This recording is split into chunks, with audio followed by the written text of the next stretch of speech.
Hello నమస్తే welcome to Suman TV. మనతో పాటు స్టూడియోలో రాజేశ్వరి అమ్మగారు ఉన్నారు. వీరితో ఈరోజు కొన్ని విషయాల గురించి మనం చర్చిద్దాం. అమ్మ నమస్తే. అమ్మ నమస్తే అమ్మ. అమ్మ అంటే ఇప్పుడు చూస్తున్నాము ఎక్కువగా గొడవలు అయినప్పుడల్లా, ఏదో భార్యాభర్తలు గొడవలు అయినప్పుడల్లా కొన్నిసార్లు ఫిజికల్ రిలేషన్షిప్ కూడా అవాయిడ్ చేస్తూ ఉంటారు. ఇలా మనకి ఫిజికల్ రిలేషన్షిప్ అవాయిడ్ చేసినప్పుడు ఎలాంటి సమస్యలు ఎదురవుతాయి అంటారు? ఇటు భార్యకు కానీ ఇటు భర్త కానీ ఏం ఆలోచిస్తారు? అది రిలేషన్షిప్ మీద ఎలా ఎఫెక్ట్ పడుతుంది? అంటే ఫిజికల్ రిలేషన్షిప్లో మెయిన్లీ ఒకళ్ళ పట్ల ఒకళ్ళకి ఒక ఇంట్రెస్ట్ అనేది ఉండాలి. అవును, ఒకళ్ళ పట్ల ఒకళ్ళకి ఇంట్రెస్ట్ అనేది ఉండాలి. ఆ ఇంట్రెస్ట్ తోటే వీళ్ళు దగ్గర అవుతారు. Correct correct. ఏదో ఒక సమస్య మీద ఇద్దరు గొడవ పెట్టుకున్నారు అనుకో, అప్పుడు ఆ ఇంట్రెస్ట్ అనేది సహజంగా చచ్చిపోతుంది. ఆయన చూస్తే ఈమెకి రాదు, ఈమె చూస్తే ఆయనకి రాదు. ఫలితంగా ఫిజికల్ రిలేషన్షిప్ కూడా దూరం అవుతుంది. ఈయన తిరిగి పడుకుంటాడు, ఆ మాట తిరిగి పడుకుంటుంది, ఒకళ్ళ ముఖాలు ఒకళ్ళు చూసుకోరు. ఆ ఫిజికల్ రిలేషన్షిప్ అనే దానికి చాలా ప్రాధాన్యత ఉంటుంది. ఎందుకంటే 4-5 రోజులు దూరంగా ఉన్నా కూడా 5వ రోజున ఇద్దరు దగ్గర అవ్వాలని తహతహలాడుతారు ఫిజికల్ రిలేషన్షిప్ కోసం మెయిన్లీ. Correct correct. అది వాళ్ళిద్దరి మధ్యన ఏదో సరైన అవగాహన లేక ఏదైనా ఒక విషయంలోనో ఇద్దరు గొడవ పడినప్పుడు, ఇద్దరు దూరం అయినప్పుడు మనసులో ఒకలాంటి అశాంతి ఉంటుంది. అంటే అది ఎప్పుడైతే సాటిస్ఫై అవ్వలేదో ఆ కోరిక, అది తీరలేదు కాబట్టి ఒక ఫ్రస్ట్రేషన్, ఒక అశాంతి, ఒక కోపం. ఆ కోపంలో అవతల వాళ్ళు మామూలుగా మాట్లాడినా అందులో వీళ్ళకి తప్పు కనిపిస్తుంది, వీళ్ళు మామూలుగా మాట్లాడినా వాళ్ళకి అందులో తప్పు కనిపిస్తుంది. శారీరక సంబంధంతో పాటుగా మానసికమైన బంధం కూడా దూరం అవుతుంది దానివల్ల. శారీరక సంబంధం అనేది నిజానికి మానసిక బంధం గట్టిపడడం కోసం అదొక టూల్ లాంటిది. అది మర్చిపోయి సెక్స్ అని మీద పడుతున్నారు, కానీ అది కూడా ఒక టూల్ లాంటిది.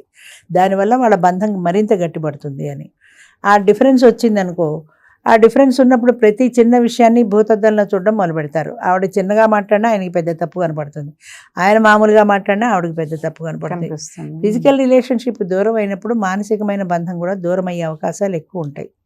అంచేత అంటే అది ఫిజికల్ రిలేషన్షిప్ ఉండాలి అని చెప్పడం కాదు, అది ఎన్ని గొడవలు ఉన్నా సరే ఆ టైం వచ్చేటప్పటికి ఇద్దరు దగ్గర అయ్యేటువంటి మార్గం చూసుకోవాలి. అంటే పగలంతా మీరు గొడవ పడ్డారు, ఓకే, సాయంత్రం అయ్యేటప్పటికి ఆ గొడవని మర్చిపోయి నార్మల్ మూడ్లోకి రాగలిగితే వాళ్ళకి ఫిజికల్ రిలేషన్షిప్ మూడ్లోకి రాగలుగుతారు.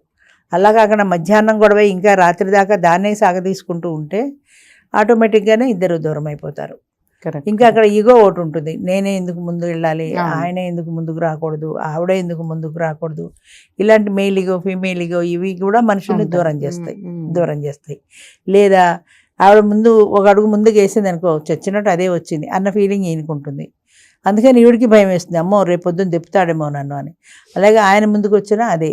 అంచేత ఇలాంటి ఈగోస్ పక్కన పెట్టి ఇద్దరు దగ్గర అవ్వడానికి ప్రయత్నం చేస్తే ఒకరినొకరు అర్థం చేసుకునే అవకాశం ఉంటుంది. ఫిజికల్ రిలేషన్ ఒకటే కాదు, మానసికంగా కూడా ఇద్దరు దగ్గర అవ్వగలిగితే నెక్స్ట్ ఫిజికల్ రిలేషన్. ముందు మానసికంగా ఇద్దరు దగ్గర అవ్వడానికి ప్రయత్నం చేయాలి. అది లేకుండా కనుక ఉన్నట్టయితే ఆ ఫిజికల్ రిలేషన్షిప్లో కూడా హ్యాపీనెస్ ఉండదు. ఏదో మొక్కుబడిగా కార్యక్రమం లాగే ఉంటుంది తప్ప ఇద్దరు ఒకళ్ళకొకళ్ళు ఇష్టంగా కలిసి చేసుకున్నటువంటి కార్యక్రమంలో ఉండే ఆనందం మొక్కుబడిగా చేసే దాంట్లో ఉండదు. అంచేత ఇద్దరు కూడా ఒకరినొకరు అర్థం చేసుకుని ఆ కోపతాపాలని కాసేపు శాశ్వతంగా కాకపోయినా టెంపరీగా అయినా పక్కన పెట్టి ఇద్దరు దగ్గర అవ్వడానికి ప్రయత్నించినప్పుడు ఆ సమస్య కూడా అలాగే ఆటోమేటిక్గా దూరం అయిపోతుంది. ఇద్దరు ఒకసారి మానసికంగా ఎప్పుడైతే దగ్గర అయ్యారో అప్పుడు మీ చిన్న చిన్న విషయాలన్నీ కూడా పక్కకి వెళ్ళిపోతాయి. అలా కాకుండా ఎందుకు నన్ను అనాలి, లేదా ఎందుకు నన్ను తిట్టాలి, ఎందుకు నన్ను అనాలి అని ఇలాంటి కోపాలు పెంచుకుంటూ పోయిన కొద్దీ పెరుగుతాయి. అంతే కదా, కోపం పెంచుకుంటే పెరుగుతుంది, తుంచుకుంటే తగ్గుతుంది. దాన్ని తుంచుకునే ప్రయత్నం చేయాలి కానీ పెంచుకునే ప్రయత్నం చేయకూడదు. ఇప్పుడు భార్యాభర్తల్లో ఈ ఫిజికల్ రిలేషన్షిప్ లేనప్పుడు మీరు అన్నట్టు మెంటల్ దగ్గర అనేది అంటే మనకి ఉండదు, మనసుకు దగ్గరగా కూడా దగ్గరతనం ఉండదు. అప్పుడు అది మెల్లిమెల్లిగా రిలేషన్షిప్ బ్రేక్ అవడానికి దారి తీస్తుంది. And at the same time వేరే పర్సన్ కి అట్రాక్ట్ అవడానికి కూడా అది రీజన్ అవుతుంది. తప్పనిసరిగా ఎందుకంటే ఈ కంపారిజన్ ఒకటి వస్తుంది కదా. ఈ కోపంలో ఆయన ఏం చేస్తాడు, ఎవరో ఆఫీసులో ఎవరో కాస్త మాట్లాడారనుకో ఆటోమేటిక్గా వాళ్ళకి దగ్గర అయిపోతాడు.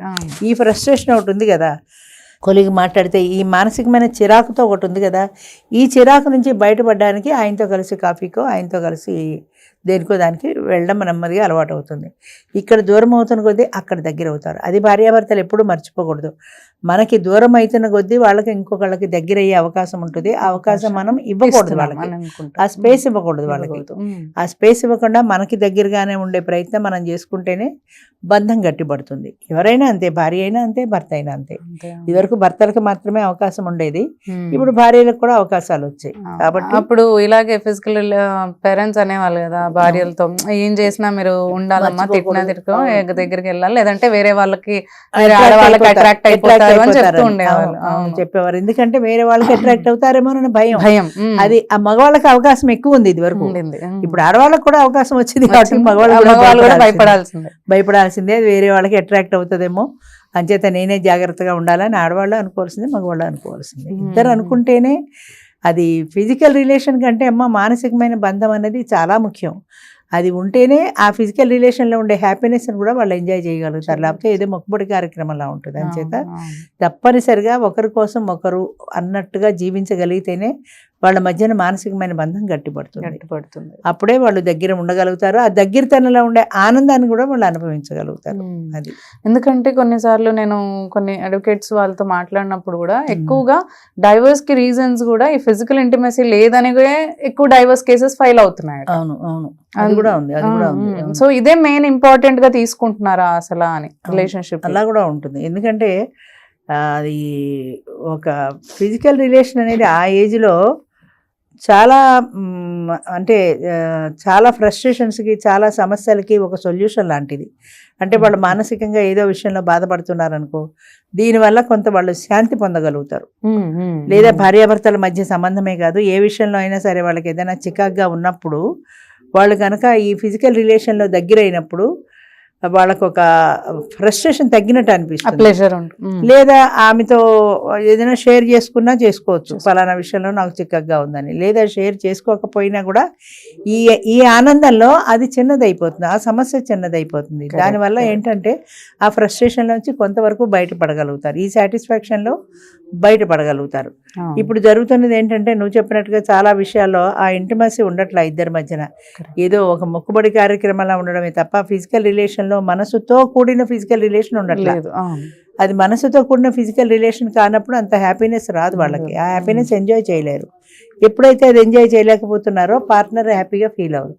పార్ట్నర్ హ్యాపీగా ఫీల్ అయినప్పుడు ఎందుకు నాకు ఈ మనిషితో సుఖంగా లేదు, నాకు ఈ మనిషితో శాంతిగా లేదు, నాకు ఇంత ఎంజాయ్ చేయలేకపోతున్నాను అనే భావన ఎక్కువ అవుతుంది. లేదా అతడికి కూడా అదే భావన ఎక్కువ అవుతుంది, అమ్మాయి ఎందుకో పరగ్గా ఉంటుంది, ఏదో ఆలోచిస్తుంది, ఇక్కడ కూడా ఫిజికల్ రిలేషన్లో కూడా హ్యాపీనెస్ దొరకట్లేదు అనే ఆయన ఆలోచించవచ్చు.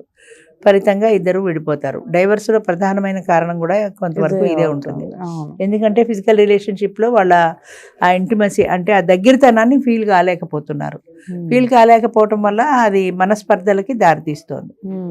అంచేత ఒకళ్ళనొకళ్ళు అర్థం చేసుకుని, ఒకళ్ళకొకళ్ళు కూర్చొని మాట్లాడుకుని, ఒకళ్ళకొకళ్ళు అంటే నీకు నేనున్నాననే భరోసా ప్రధానం అమ్మ. ఇందులో భార్య అయినా భర్త అయినా ఒకరికొకరు ఉన్నారనే భరోసా, ఇన్సెక్యూరిటీ ఉండదు, చాలా చాలా చాలా ఉంటుంది. అంచేత ఆ భరోసా ఉన్నప్పుడు ఇలాంటివన్నీ దగ్గరికి రావు. ఒకవేళ దగ్గరికి వచ్చినా కూడా ఆయన ఉన్నారు, నాకు పర్వాలేదన్న ధైర్యం ఆవిడకు ఉండాలి, ఏదైనా వస్తే మావిడ చూసుకుంటుందన్న భావన ఈయనకు ఉండాలి. ఆ భరోసా ఒక ప్రధానమైన రక్షణం భార్యాభర్తల మధ్యలో. అది ఉన్నప్పుడు ఈ చిన్న చిన్న విషయాలు ఏవి వాళ్ళని బాధించవు. ఏదైనా వచ్చినా కూడా షేర్ చేసుకునే చనువు, స్వతంత్రం ఉండాలి పార్ట్నర్. అమ్మో తిడతారేమో అని, అమ్మో ఏం దెప్పుతుందో అని, ఇలాంటి భయాలతో ఉండి దూరం అయిపోతే, మానసికంగా దూరం అయిపోతే ఫిజికల్ రిలేషన్లో కూడా హ్యాపీనెస్ ఉంటుంది. అలా రిలేషన్స్ దూరం అయిపోతుంటాయి. అంచేత నాకు వీడు ఉన్నారు అన్న భరోసా ఇద్దరికీ ఉండాలి. అలా ఉన్నప్పుడు ఒకళ్ళ సమస్యలను ఒకళ్ళు అర్థం చేసుకోగలగాలి, ఒకళ్ళ సమస్యలను ఒకళ్ళు పరిష్కరించడంలో సహాయపడగలగాలి.